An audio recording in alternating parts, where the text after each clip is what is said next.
دلوقتي احنا مش المفروض نضرب العيال، تمام؟ العيال بتوصلنا عند حته معينه كده لوضعيه العقل اللي هي بتاعت الانسان البدائي، لان هو مفيش تفاهم، مفيش تحضر، مفيش اي حاجه. هتلاقي العيل ايه؟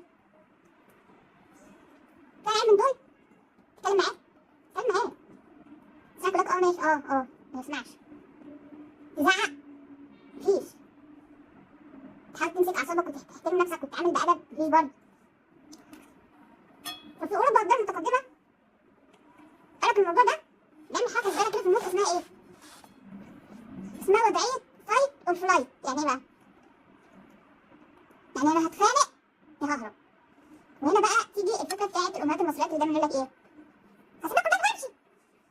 هي دي ان انت تبقى عايزه فلايت ما بتعرفش فبتفايت فبتمد ايدها. ده مش دفاع عن الضرب. في ام بتوصل للمرحله دي بتمد ايدها لما بتحس بالندم والانهيار العصبي.